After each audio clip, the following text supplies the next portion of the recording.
Welcome to Hawks and Lavender Rose, a heart-centered podcast dedicated to community through the foundation of love, trust, and advocacy for conscious living. I am your host, Shauna Gulbrand. I, along with my guests and guest co-hosts, are excited to bring you topics that affect our everyday lives as we share wisdom, awareness, experience, and the practice of vulnerability.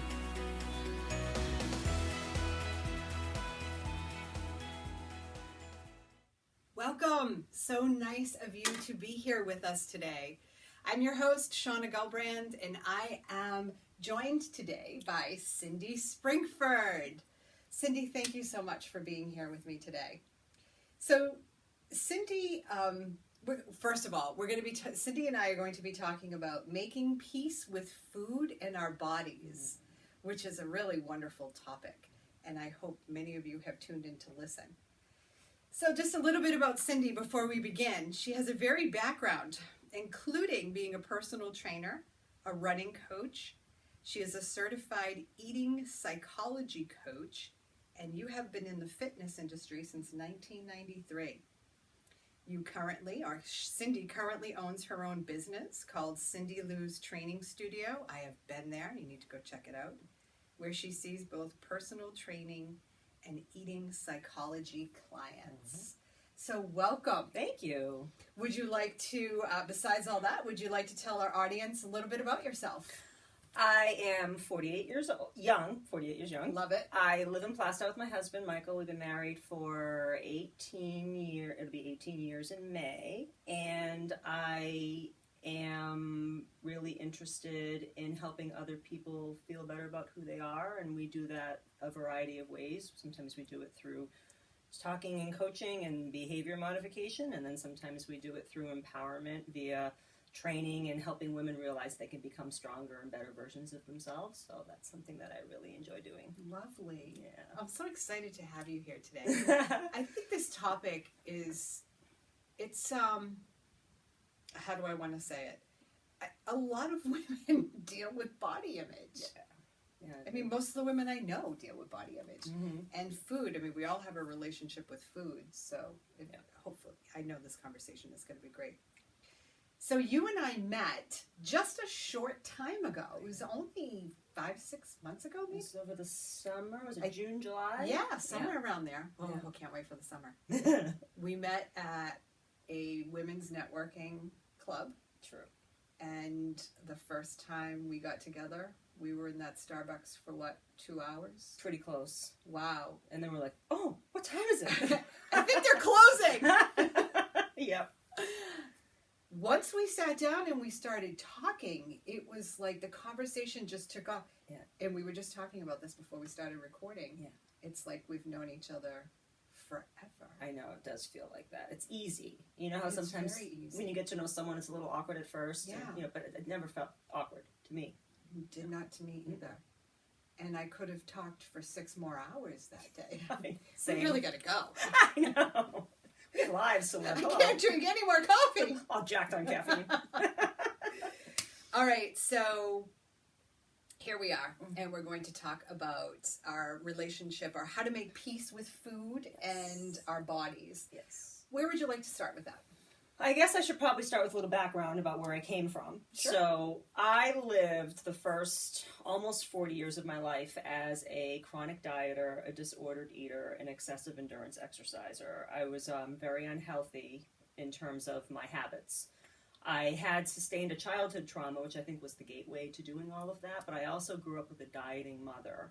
So I never quite felt as if I was good enough the way I was, and I always had to try to shrink or reduce myself for love and approval. You know, we always want our approval and love from people. Our parents. Especially when we're younger, because we haven't stepped into our power yet. We haven't gained that necessary maturity to feel secure with who we are and confident. So over the years, I was up and down with dieting. My mother would also restrict food for me when she felt like I was gaining a little bit too much weight. She would intervene, and she would, basically try to control what I was taking in. And I lived in a house with a brother who was a metabolic marvel. He could eat and drink whatever he wanted. He was thin, he was athletic, the whole thing. Yeah, I know.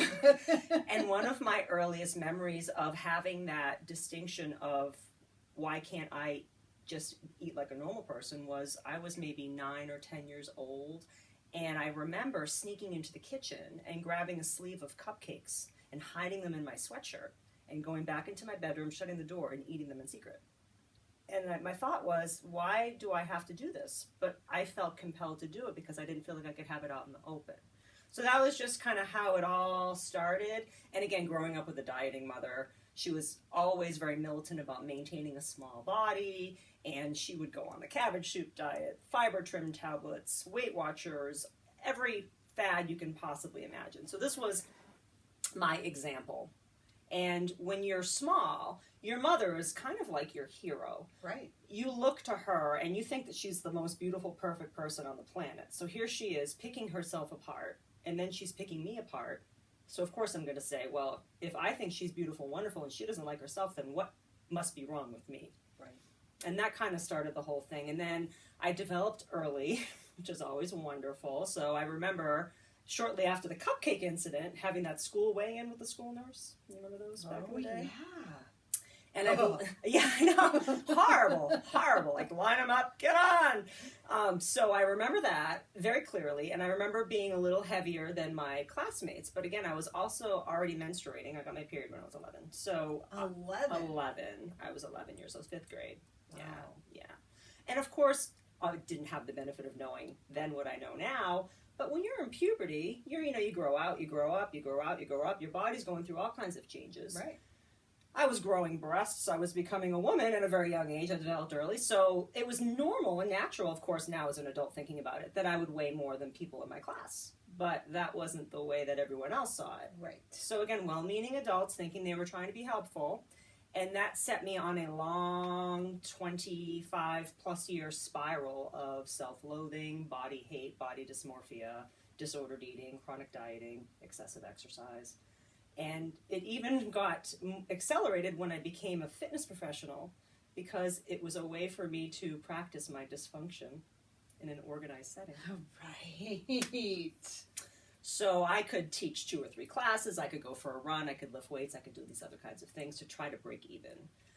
But I never quite felt like it was enough. I never quite felt like I could contain it, I could control it, I could find that happiness. I could gain 10 pounds and be miserable, I could lose 10 pounds and be miserable. There was never any in between. There was never any happiness. Never. It was a constant. It ate at me. I obsessed over it. I put such a premium on my body and how it was supposed to look. And then being in the fitness industry, there's a whole lot of pressure because you think you're supposed to be a billboard and you think that you're supposed to be the paragon. The cover of a magazine. Yes. So maybe I took that on myself more so, or maybe I felt the vibes from other people that felt like they needed to emulate how their instructor looked. Right. And that was kind of the whole point. It's like when you go to, would you buy a car from someone that didn't drive? Probably not. So if they have these ideas or certain aesthetic goals or certain weight loss goals that they want to achieve, they want to kind of go to someone that kind of looks the part. So I sort of felt a lot of pressure to look the part. And that went on for quite a while. And then when I turned 40, I just was so tired. I was so tired of micromanaging my food. I was tired of exercising 2 to 4 hours a day. I was tired of hating myself. I couldn't do it anymore. I ran out of steam. I fought the good fight for a long time. I bet you did. You would be hard-pressed to find anyone that was more self-destructive than me and self-hatred. I just drove myself into the ground. And then I finally just had enough and couldn't do it anymore. And it was like I woke up one morning and I had this epiphany. That's the only word I could think of to describe it. Because all of a sudden I was spurred into action. I had hit rock bottom. I knew there was no further down I could go. The only way to go was up. I had to take my own side for the first time in my whole life. I'm like, you were going to figure this out. You're 40 years old. Become your own advocate. Knock it off. Right, exactly. So I did a whole year, basically, of self-study. I call it the Big Three, which I can mention those books as we go through today. I read these books, and I took it piece by piece. So I believe I probably worked on the food piece first. So I basically, in the entire year of 2012 was when I did this. I think I worked on the food piece first, trying to normalize my relationship with food and, heal my relationship with food and try to learn better habits around food. And then once I was able to kind of stabilize in that area, then I focused more on the body image piece. And I actually had one day where I put myself in front of a mirror, because I hated looking at myself in the mirror. Lots of women do. And I wore a bikini. And I stood in front of this mirror and I just looked. I wasn't judging. I wasn't criticizing. I was just looking at what I saw. And I would just mention what I saw. Like, you know, I have broad shoulders. It's not a bad thing. That's just what I saw. That's your framework. It's my framework. So I was just being objective about what I was looking at. Nice. Instead, because it was like I was always ducking and I was always afraid to look. And it's like, no, just look at it. This is your body. This is your home. Look at it. It's yours. Yeah. So that came afterwards. And then the exercise piece, I think, was the last thing that I had to work through. And of course, it was quite interesting because working as a personal trainer in a gym, going in there 5 to 6 hours a day training clients, and then I go home and sit on the couch and do nothing. Because I had to stop. I had to stop because it was a compulsion, you know, and one person's passion is another person's compulsion, and I used it inappropriately. So I had to kind of figure out how to find my balance because I was so out of balance. And I believe that that's kind of the timeline it took. And then once I did that, probably in 2013, January of 2013, I realized I had amassed all this experience and I had such a great transformation internally that I wanted to tell other people about it. And at the time, I didn't really see much in the way of social media in terms of public pages that had content similar to what I had just experienced. Right. So then I started the Love Your Body Project Facebook page. So just to give me a vehicle to tell people what I had done, how it had changed me, and how they too could change if they wanted. And that's kind of how it all started. It's beautiful. I believe, in my imagination, most women deal with some sort of body dysmorphia. And we don't, let me just say for I haven't been able to fully accept my body. It has been a lifelong thing. I remember when I was younger, one of my parents made a comment to me. I was in a pool with a friend of mine and said, "Why can't you be thin like your friends?" And it was just that one comment that set me in motion in a certain way. And I had a mother who yo-yoed, was up and down, was always, you know, exercise. I remember Jane Fonda, exercise, and then eating bags of chips, and then exercising. So I grew up not accepting myself. And I think acceptance plays a huge role. It's learning how to accept that this is my body and to love it in any way that I can. So fast forward to 10 years ago when I started doing mirror work. And do you know about mirror work? I do. It's so powerful. It's so effective. And in fact, this morning I had just gotten out of the shower. It might have been right before I went into the shower. And I looked at myself. I was completely naked. And I said, this is my body. I chose to have this body for this lifetime. And yes, there are things I can be doing so this body is more healthy, but this is my home. And it's been with me for almost 53 years. Why am I fighting with it every day? I choose to practice accepting it. And though I may not know how to accept it, I'm willing to accept it. And the universe can figure out the how. That's half the battle right there, you know, is just deciding that you're going to stop fighting yourself and that you're just going to, and I called it like laying down my weapons. I'm going to lay down my weapons. I use the white flag! Yes. Waving the white flag! I called a ceasefire because I had been warring against myself ever since I was preteen. And it continued through adulthood, and it continued up until, again, I turned 40. Something about turning 40. If you haven't turned 40 yet, I highly recommend it. It just shook me up in all the right ways, and it got me thinking that, you know what, it's time to grow up. It's time to be who you're supposed to be and stop distracting yourself with all this minuscule nonsense that you've been distracting yourself with all this time. My spiritual awakening began at 42. So it's at early 40s, I think, for women that things begin to shift. I'm not saying all women, but for a lot of women, that's around the time when things begin to shift. All right. So, so you talked about your personal journey with food, your body image and body acceptance. So did you say exactly what your aha moment was when you knew things needed to change? I think it was turning 40 and then just realizing that I had spent so much time and energy into this pursuit of a smaller body at the expense of my mental health. I also want to say that childhood trauma that I mentioned, I had done some healing around that trauma right around the age of 37, 38. And I really believe that the dieting and the excessive exercise and all of that, the body hate that I had, I really think that that was a clever distraction from going deep with what I had to heal from. Well, that's interesting because yesterday a friend of mine and I were recording about sobriety, which is another distraction, right? It's what we do to take ourselves away from feeling. Instead of working towards understanding, working through the traumas, the dramas of our childhood and in our lifetime, we distract with any number of things. Yeah. Your distraction was exercise, excessive exercise. Yeah. And what happened to you as you started to work with your childhood trauma? Once I was able to take the necessary steps to heal from it, and I think it's important to say too that it never leaves you. No, it's something Thank that you for saying that. You have to continue to manage it, and you have to continue to pay attention to it because it can rear its ugly head whenever it wants to. But you have to be conscious of it, and you have to be aware of it, and it's almost like you have to sort of allow it to be there and stop fighting it because you can't change it, so you have to try to coexist with it. It doesn't have to control you. It doesn't have to keep you small, but you have to find a way to live with it. Right.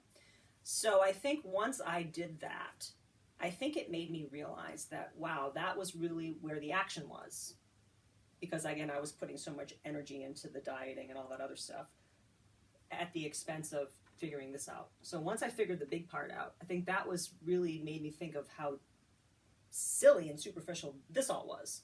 But yet I was still engaging in all these practices that weren't helping me grow into my full potential. So I think I knew once I tackled the big bear, I had to get rid of all the little stuff going on. Yeah. And it's interesting how much time we spend fighting with our thoughts, with our bodies, and how is that serving us?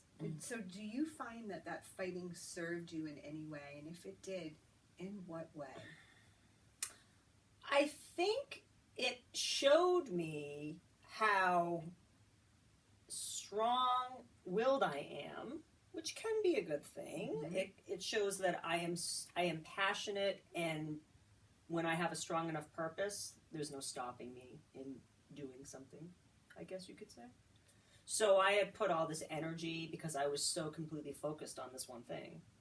So it's almost like people that are really, really, really, really, really smart, like an engineer, for example. They have amassed all this experience and all these degrees, but maybe they don't have the social graces that maybe people of more of a balanced personality might have. No offense to engineers, but I have an inner engineer.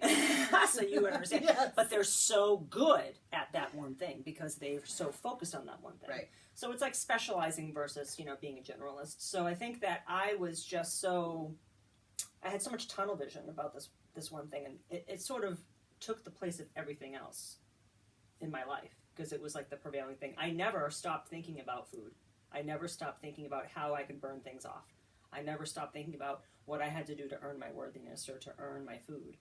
It was always with me, constantly. And that's why even now that it's been 7 years since I completed my little study, my self-study, and I can still remember how that felt, and I am still blown away with thankfulness and gratitude that I am not in that space anymore, because it was such a limiting, painful existence. I can't stress that enough. And people that are dieting and they are still at war with their bodies and they still can't figure out how to make peace with themselves in that way, it just breaks my heart because I see it all the time. So now that I'm on the other side of it, I just want to kind of like pull them back and say, I was where you are, and there's a better way. How do you react to all of the health and diet, the whole health and diet industry, with all of these programs that anyone can enroll in at any time? What are your thoughts around that? About the Weight Watchers, the, I don't know, what other, Jenny Craig, all of those. Yeah. Without, oh, go ahead. I'm not going to manage what you're No, it's fine. You know, I feel like where I was when I was going through all this, it's so easy to fall for it because these companies have identified that pain point, and the pain point is your body. And they, through their clever marketing, they can kind of target these people. It's very predatory. And, you know, whether it's a shake or a pill or a restrictive eating plan or whatever, they are dangling the promise of a new you. And it's so seductive and it's so tempting because these women in particular, although men are not immune, but these women in particular have been in agony for so long. And now that they're willing to grasp at anything, it's like that desperation that they can't contain. Someone's willing to offer me a solution, and I only have to starve myself to do it. Sign me up! Woohoo! Woo! So, you know, I get it. I get being in that space, feeling desperate, like you need something. And vulnerable. Yeah. There's that preying on the vulnerable. Right. Because I'm always saying, these diet companies and these fitness and wellness, because those two words sometimes can be just as dysfunctional and disordered, these fitness and wellness products and companies, they masquerade as ambassadors of goodwill, and they pretend like they have your best interest at heart, but they really just want to sell you stuff. It's capitalism. They want to sell you stuff. Right. And they're capitalizing on your poor body image to make money. How does that feel? It feels pretty yucky. It feels pretty yucky to me. I have so many thoughts and feelings going through my mind right now and my body. I went to Jenny Craig years ago, and it was great. I lost a ton of weight. I've yo-yoed with my weight my entire life. And I know that most of it has to do with my self-worth, my self-esteem, and because I've not accepted who I am and what my body looks like, because I've always believed I'm supposed to look like, I don't know, put somebody right there. Right. I'm supposed to look like that. Mm-hmm. There was a thought I had. Thanks, Shauna. What were you going to say? Okay, so going to the food deprivation. So I did Jenny Craig, and it's a certain amount of food. This is the type of food you have, and this is how much you have, and I know what I should be and shouldn't be eating, and I don't usually use that word should, but I know this. And what I found through my own experience, and I imagine many of you have experienced this, and we would love to hear about it, is that deprivation I can't have. Mm-hmm. Oh, I can't have that cookie. Well, why the hell not? Mm-hmm. Why can't you have a cookie? Nothing drives me more crazy when I hear somebody say, oh, I can't have that. Why? Why are you telling yourself you can't have something? Mm-hmm. How about this? You have and this happened to me on Christmas Eve. It was all this food. And I looked, and I looked, and I looked, and I said, I choose to have this. Not once did I say I can't have. For me, it's more like if I eat that, I know how I'm going to feel. If I eat that, I know what that does to my body. Mm-hmm. But this is what I really want. Mm-hmm. And my sister-in-law made like a cold 7-layer dip with the cream cheese and the lettuce and all that. And I ate that with chips. Mm-hmm. That's the only thing I ate. Mm-hmm. And at one point, my mother said, that's all you ever eat? I'm like, this is all I want to eat. Mm-hmm. I don't want to eat any of that. But not once did I tell myself I can't have any of that food. Mm-hmm. I made a conscious decision. I chose what I would eat and what I wouldn't eat, mm-hmm. which gave me a sense of freedom. Because when we limit ourselves, we limit our freedom. Like the word should. You should do that. Why? And then when you don't do that thing, what happens? You're in this repeated cycle of unnecessary suffering. Mm-hmm. So I could have this. Well, here's a salad. I should be eating that. Mm-hmm. When energetically I'm thinking I'm depriving myself. And here is a cheesecake, which they didn't have, but for some reason cheesecake popped into my head. I could have this salad, or I could have a piece of this cheesecake. It gives me freedom. Choice is freedom. So think of it that way. Instead of looking at food and depriving yourself of, well, I'm on Weight Watchers and I can't have that. What do you think is going to happen energetically? Look at it and say, I could have this and I could have this. And so what would you say to someone who chooses something that is not as quote unquote healthy? I would say that you're honoring what your body's asking you for. And that was the big thing that I learned when I started doing this, because when you're on a diet, you are basically letting someone else tell you what to eat, when to eat, and how much. Right. But no one else can think or feel in your body. Amen, sister. So how are you going to follow what someone else says when they don't even know? That's like when people give advice. Oh. Get me started with No that. kidding. Thanks, but no. So what would you say to someone who says, well, my body seems to want a half a dozen chocolate chip cookies? Then go ahead and try it. What's the worst that can happen? You get a stomach ache and you don't do it again. Do you know what I mean? We make this a lot harder than it has to be. I had a client, I'll tell this little story. She had a thing with potato chips. Now, mind you, this is a diet culture thing, because when you feel like you have a weakness or you can't control yourself or you've got something with a certain food, it's a trigger food. There's another word, trigger food. That tells me that you have given your power away to the food. You obviously don't trust your body and you feel like, I can't control myself, or I'm just going to eat this until I turn into a house, whatever. So with this particular client, she had a thing with potato chips. So I said to her, okay, well, how many bags of potato chips do you think you need for a week? She says, what do you mean? I said, well, how much do you think you need to last? Like, how much is enough? How many bags of potato chips do you think that you need to have on hand all the time to feel secure? And she said, I don't know, 2, 3. I said, buy 5 or 6. Because I wanted her to feel like she was never going to go without again. Because that's what dieting does. It's a scarcity mentality. Yeah. So when there's not enough of something, what happens? People go crazy. And they... Oh, you can swear. Oh, here. I can. Oh, good. Batshit crazy. Batshit crazy. I We said welcome it there. swears here. People will go batshit crazy. You know what happens with the gas shortage in the 70s? There was lines of cars trying to, the energy crisis. They were trying to get gas, and everyone was yelling at everybody else, and people just turned into lunatics when there's a scarcity involved. And that's basically what you're doing. You're doing a self-imposed famine when you're telling yourself, I can't, I shouldn't, I'm not supposed to. That's what you're doing. So you're limiting yourself, like you said earlier. So she bought all these chips, and she said, well, now what do I do with these chips? I said, well, this is going to sound weird, but if I was you, when I'm hungry, I would eat those chips, and I would just eat them until I didn't want any more. And then I'd wait until I was hungry again, and then I'd go back and eat those chips, and I would eat as much as I want until I felt like I had enough. And I just would continue doing that until you felt like you regained your balance with the food. Either that or until you feel like you're going to throw up. So about 3 or 4 days, she was like, I'm good. I'm like, good. Because that's kind of what it is. She had to prove to herself that she can be in control and she can dictate what's going to go in and out of her mouth. And she's not under this spell of these potato chips. It's just potato chips. But she had to legalize them and she had to make it okay because it held all this power over her. So you have this, oh, I'm not supposed to. It's like when something is forbidden and you're not supposed to do it, there's this allure and there's this appeal to it. Like, ooh, I'm being bad. Everyone kind of has this inner rebel inside of them, and they love to be bad. Of course. So when you put restrictions on yourself, especially with your food choices, that's kind of what happens. And sometimes, too, when you have this powerful, kind of seductive, forbidden aspect with food, like it's an indulgence. That's another guilty pleasure. I hate that word.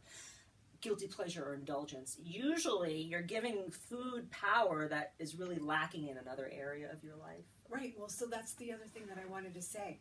What need do you have that the potato chips are filling? Mm. And that's when feeling comes into play. I'm noticing, and I'm making an assumption here in my imagination. I am noticing, so I'm a person, I have some shit going on, I get some uncomfortable emotions and feelings. Fuck, I need potato chips.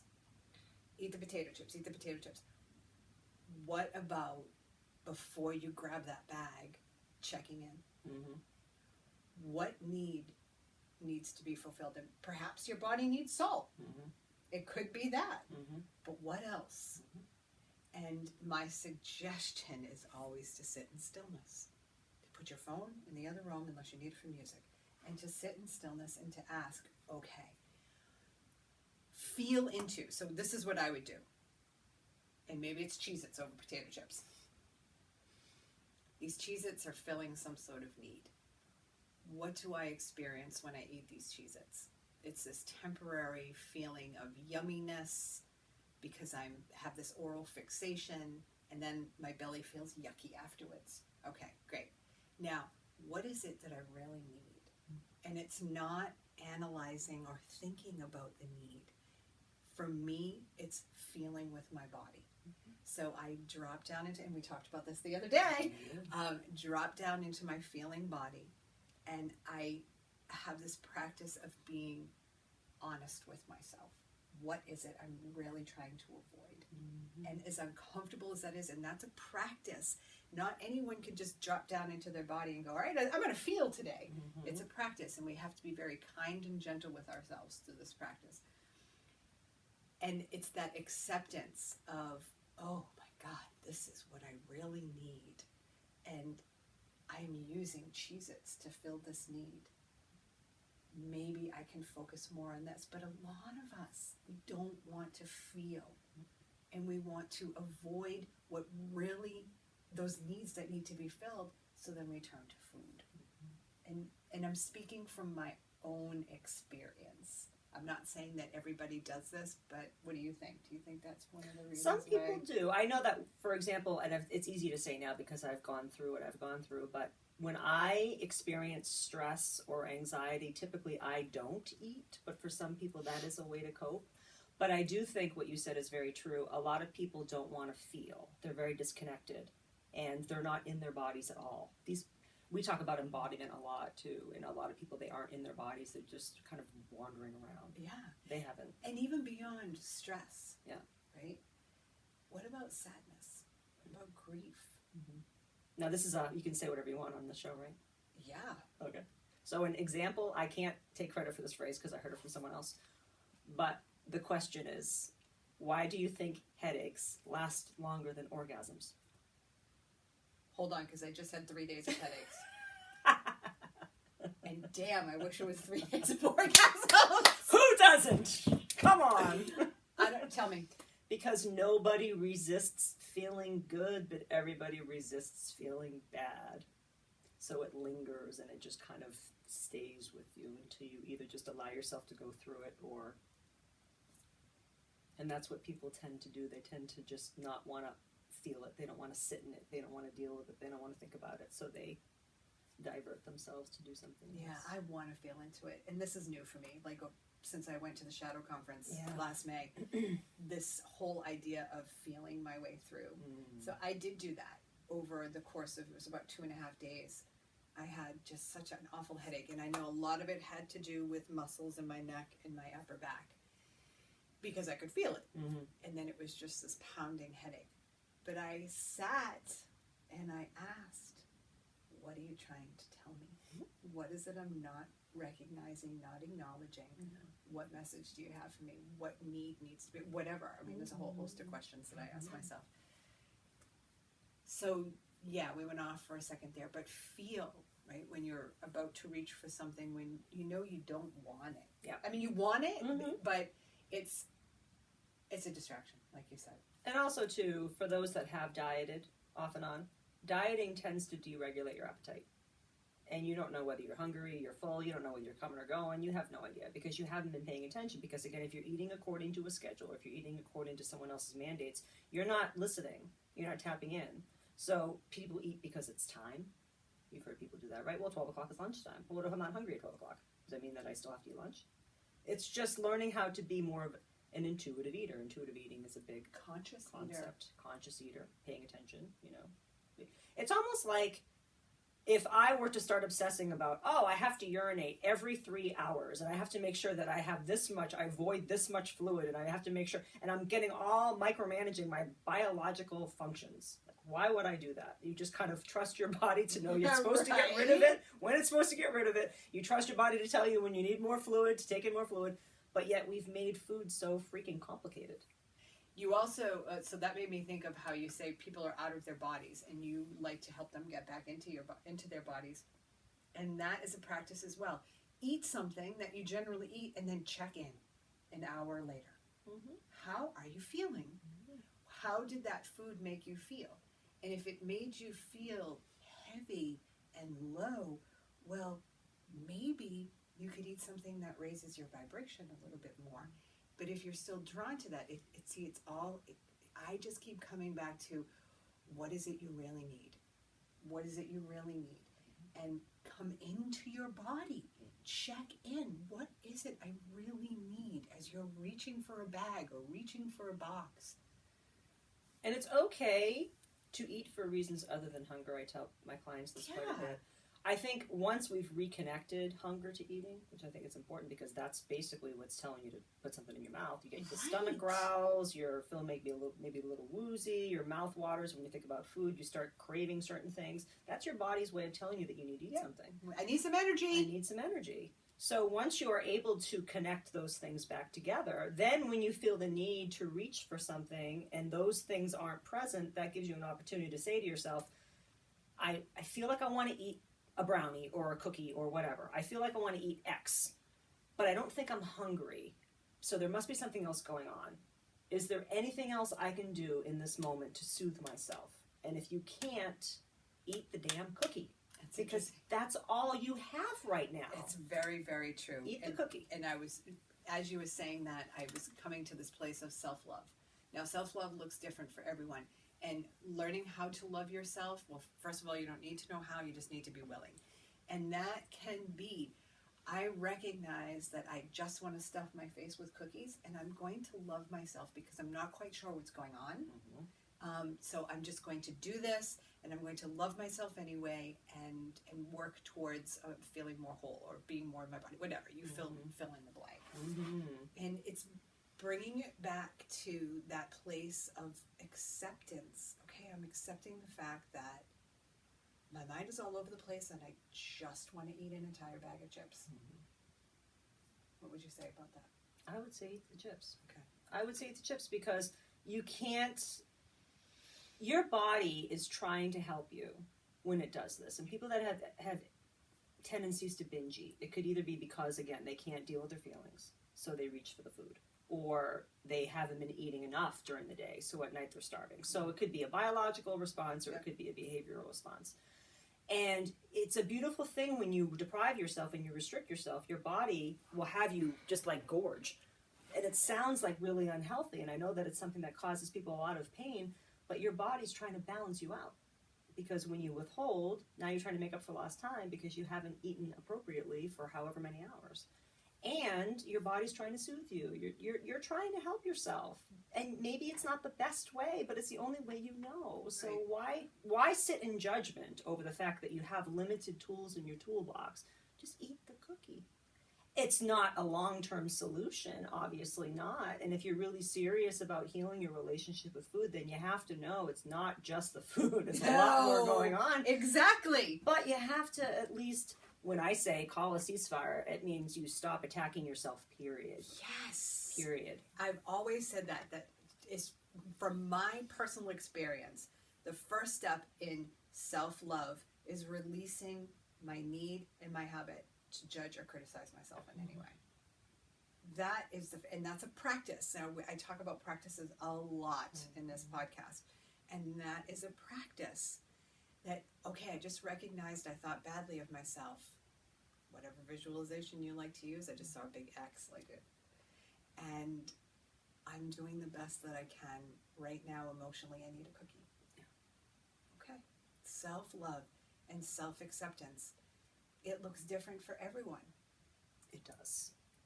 And again, you don't need to know the how. Just start by being willing. The universe will set the energies in motion for the how to be figured out. I agree. What inspired you to start your Love Your Body project? So I think what I mentioned earlier in the open, when I had gone through my journey and I was looking for content similar to what I had just experienced, because obviously I had come from Fit 1.0, which was more of the deprivation, more of the no pain, no gain, more of the eat less, exercise more. So there's all kinds of pages for that. There's all kinds of diet and fitness pages. But I was looking for something that had a balanced approach and would kind of be in alignment with what I had just lived and what I had just experienced and learned. So I decided that I was just going to start this Facebook page, January 11th, 2013. You're good with dates, I noticed. I guess they just stick with me. And so I remember just telling my story, and I would just, whether I was out for a run or if I was just sitting quietly, and I would just allow this inspiration to flow through me and things that I learned or things maybe I felt like I had to tell. Because sometimes you just have this urge to share something, and you don't really know why you have the urge to share it. But 9 times out of 10, there are ears out there that need to hear it, and you're the vehicle. So it's your responsibility to get it out there.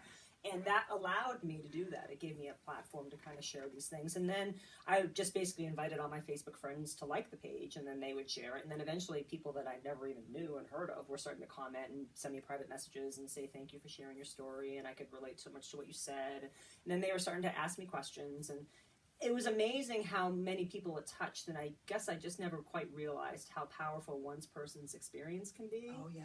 And how it just has like a global effect. Yes. So that's beautiful. Why do you think weight loss is an ineffective solution for self-esteem issues? Because you're still going to be you. And you're probably not going to like yourself anymore. It's January 2020. Isn't that New Year, New Me? New Year's Eve. Sorry. No, I'm not sorry. I'm not apologizing. I am not. This is how I feel. You're still going to be you. And that's, your body's not the problem. And your body takes the blame for things it shouldn't. All the time. Because 9 times out of 10, the client that comes into my studio to work out that wants to shrink her thighs down, her thighs are not the problem. But her loneliness might be. That's what I'm saying. It's those emotions. Mm-hmm. You're a soul in a body. And if your soul's sick, then you're going to probably do things that are not really healthy. And sometimes that means picking yourself apart. How many of you pick yourself apart? Probably a lot of you. How many of you apologize for something when you meet someone? Oh, sorry about my hair this morning. I didn't even notice your hair. Right? Think about that. I also found, too, that people that need approval, and maybe they will go on these diets or they'll lose a lot of weight or they'll get bariatric surgery. Again, no judgment. People have their processes. But they'll do all these things and then they'll lose the weight. And then it becomes this whole other set of pressures because now they have to keep it off. Right. Because look at all this attention, all this love, and all this approval and all these attagirls I'm getting. God forbid I put the weight back on, then I'm going to lose all of that. So then it becomes even a heavier burden to carry, no pun intended. It's a racket. That's interesting because my next question to you was, why is dieting so damaging and ineffective? Oh, well, it's psychologically damaging as well as physiologically damaging because the yo-yo dieting, you gain 15 pounds, you lose 10 pounds, you gain 20 pounds, you lose 15 pounds. That up and down, up and down, up and down, physiologically is not healthy for you anyway. I mean, they have said in no uncertain terms that, and again, I'm not a big weight person. I'm not a big height weight chart person. I'm not a big ideal BMI weight person. But if a person is maybe 20-ish pounds heavier than another person their same height and their same age, that's probably healthier if you maintain a certain weight over time than if you're up, down, up, down, up, down, up, down, because it puts a lot of pressure on your heart, and it's really not good for you. Right. All that yo-yoing, it's really not good for you. It's not good for your organs. It's not good for your health. So it's damaging physically in that regard. It's also damaging psychologically because it keeps you apart from having a healthy relationship with food. Eating is a biological imperative. When people say that they're food addicts or they're addicted to food, well, yeah, so am I, because you need it. Right? You have to eat. No one has figured out how to live yet without eating. You have to eat. So I don't buy this whole, I'm a food addict. No, you have to eat to live. I mean, cigarettes is one thing. Alcohol is another thing. You know, those substances, you don't need those necessarily to live your life.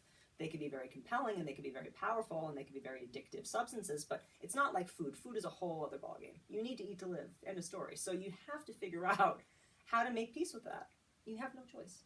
So either you're going to get those prepackaged meals and let someone else tell you what to eat, when to eat, or how much to eat, or you're going to learn how your body works and work with it instead of against it. Those are your choices. Dieting's not going to do that for you.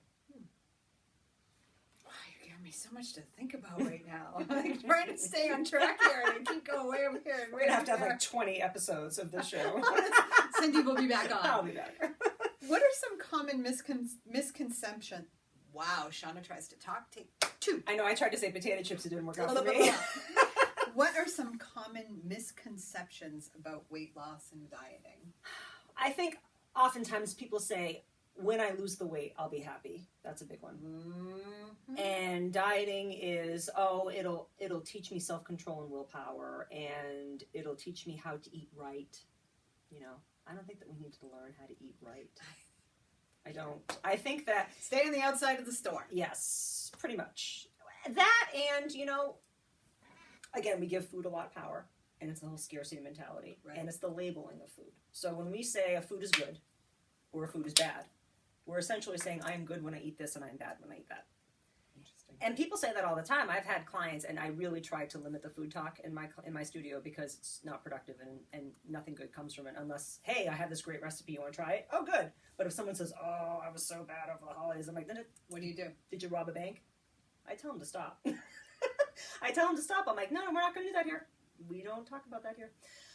But it's not, because it's not helpful. It's not helpful when people do that. And I think that we really need to redefine what it means to have a healthy relationship with food. And labeling food as good or bad is not how to go about that. And saying that junk food, for example, junk food is not a good label either, because food is food.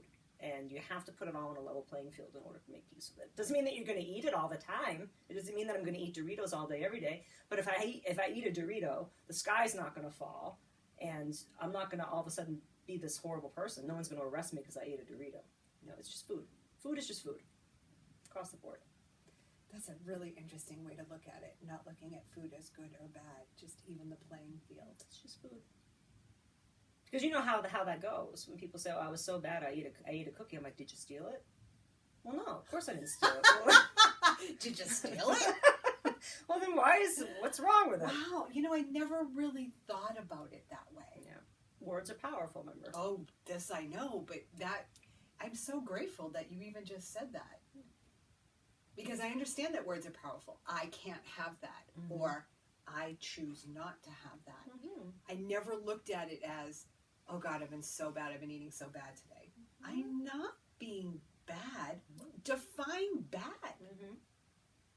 And that's really interesting to put it all on a level playing field. Have it all neutral food. Mm-hmm. And then I look at it as that has higher vibration in it. That has lower vibration in it. Mm-hmm. What do I want to put in my body right now? See, it's all about choice. All about choice. And choice is freedom. It is freedom. And when you decide you're going to be the one making the choices instead of letting something or someone else make the choices for you. That's power. That's power. And that's where I get my backup when people offer advice. Well, what happens when that advice doesn't work out for you? It's their fault. It's their fault. Because blame feels better than guilt. But that also goes to personal responsibility. Exactly. And we both know that lots of people don't want that responsibility of making the choices for themselves. Personally, I'm all about that. They want to complain when things go wrong, but they don't want to do the work necessary to make it right. Right, and it's easier. I mean, no, I'm not going to go there. Mm-hmm. But if you're sitting here and you give me a piece of advice, and I've had this happen in my life many times, I listen to it, I run with it, and then I'm like, oh, that didn't friggin' work out for me. Yeah. And what that's done for me is helped me to realize that I'm my own authority. I maintain my own counsel that I sit with here. Mm-hmm. And I know my own answers. Yeah. But I'm also all about personal responsibility. That's why you never see me take to Facebook. Like, hey, what do you think about this? You guys have any advice about this? Yeah, exactly. Though I love people's input. For sure. Absolutely. So what tips would you have to help people make peace with food in their bodies? So the first thing I would definitely say is tell yourself you're never going to diet again. Because there's nothing gained from doing it. Dieting has about a 95% failure rate. It's really? Not about 95%. Think about all these commercials that you see, the Nutrisystems and the Jenny Craig's and the Weight Watchers, and they can rebrand and they can co-opt body positivity all they want. It's a freaking lie. It's a lie because they don't want you to succeed. Because if Weight Watchers worked, it would work once and they would be closed. We would have no more Weight Watchers open. They keep you on the hook. They want you to come back over and over and over and over again. If it's not sustainable for life, it is not sustainable at all. And it's a short-term solution to a long-term problem. And it doesn't work. It doesn't work for lifetime change. Any other tips? I would definitely say you don't have to love yourself, but you can decide to stop hating yourself. You got to start somewhere. Start where you are. And I know that gets used quite a lot, but you need to just start where you are. Mm-hmm. Sometimes people think they need to be further along. It's like people that clean the house before the cleaning lady comes, or people that, brush and floss before they go to the dentist. You just need to start where you are. It's messy and it's uncomfortable, and you're probably going to make a lot of mistakes, but that's called life. You just got to take it one step at a time. What do you think would happen? I'm just sticking to women here. Not that I dislike men. I love men. Mm-hmm. What do you think would happen to the industry if women all decided to start loving and accepting themselves? I think we'd see a lot fewer commercials. I think we'd see a lot fewer magazines being sold. I think that a lot of these companies would just go under because they wouldn't be able to sustain themselves financially, because we would be making our own decisions, and we would decide that we're going to stop playing small, and we deserve to be nourished and well-fed, and we deserve to be happy with who we are. That's the whole point. And I'm not going to allow a commercial on TV or some celebrity spokesperson to make me feel good about myself. That's my job. That just leads me to think that so many of us are looking outside ourselves for answers, or the help that we need. And yes, I'm not discounting the need for people to go out if they need help, right? Mm-hmm. But what about looking here? Mm. Instead of running to this weight loss program, coming here instead, sitting in stillness. I've decided to use stillness instead of meditation for a while to see how that feels, because I know the word meditation can scare people. I don't know how to meditate! Can you sit still? Are you willing enough to just sit still for 5 minutes and just keep calling your spirit back from anything out there to here, to present moment, and ask yourself empowering questions. What's really going on? How can I fill this need myself? What are my needs? That self-reflection leads to that sense of personal responsibility. Mm-hmm. And yes, you may decide, all right, I need some accountability. So, going to Jenny Craig gives me that accountability, and at the same time, I'm learning really, even though I honestly believe with you, we already know what to eat. Mm. I don't know, I'm just playing all this out in my head. But yes, I do need a little help here. And as you keep with the introspection, you're going to realize that over time, you're not going to have to look out here. Mm-hmm. That it's all here. All your answers are here. Mm-hmm. The food that you want to eat, all you have to do is tune in and listen to your body. Mm-hmm. And when you're feeling like you need to eat a dozen chocolate chip cookies, great, have at it. Mm-hmm. But at the same time, what emotion am I trying to make feel better? That's not how I really wanted to articulate that thought. Mm-hmm. You know what I'm saying? Mm-hmm. What's really going on? Yeah, what's really going on? And are you willing to look at what's really going on? Mm-hmm. Most of the time, people don't know there's that much to it. They just assume that they're, again, because they pursue these goals of a smaller body under the guise of health and wellness. They just assume, well, I have to lose weight to be healthy. Like, well, who told you that? Well, everyone tells me that. Well, why do you think they're telling you that? What does that mean? And when they say healthy, I'm like, well, what do you think health means? What? That's a whole other discussion. Yeah, we're not going there. We're not going there. You're right, because I could totally go off that. Wow, this was a really good discussion. Yeah. And I want to keep going, but we'll do this again. Oh, for sure, because this was just the tip of the iceberg here.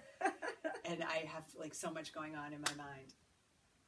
Are there any last pearls of wisdom you would like to leave the community or offer the community? You're stronger than you think. Amen.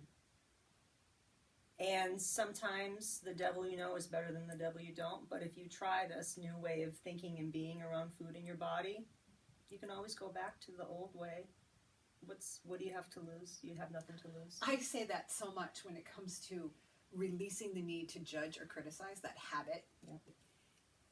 If loving yourself, if thinking positively about yourself doesn't work out, you can always go back to beating yourself up. I mean, it's always going to be there. Mm-hmm. So at least give it a try, right? Mm-hmm. My pearl of wisdom, I just had it and I just lost it. Damn it. Be willing to understand what it means to love yourself. It's different for everyone. And love is not easy. And love doesn't always feel like puppies and rainbows. No. But puppies are awful cute. They really are. Cyndi, how can people find you? So you can find me on Facebook. Cyndi Lou's Training Studio is my public Facebook page. You can also find me as Love Your Body Project Health Coaching and Personal Training. And my website, cltrainingstudio.com, will be live in about a week or so. I think you can still find it, but we're still tweaking it. And I still have loveyourbodyproject.org, which is going to be up until cltrainingstudio.com is completely finished. Great. The only social media platform you're on is Facebook? Are you on Instagram? I do have an Instagram as well, cltrainingstudio.com. I'm a bit of a techie noob, so I'm still trying to navigate doing that. Yeah. But Facebook was the first platform that I got comfortable using. But I am on Instagram as well, CL Training Studio. Excellent. Yeah. My name is Shauna Gelbrand. I believe I'm the only Shauna Gelbrand in the entire world, so just Google my name. You can find me on Facebook, Instagram, my website, shaunagelbrand.com. Cyndi, thanks so much for being here today. Thank you. It was a pleasure to have you. It was great. Until the next time. Yes, ma'am. Bye, community. Bye. Have a beautiful day.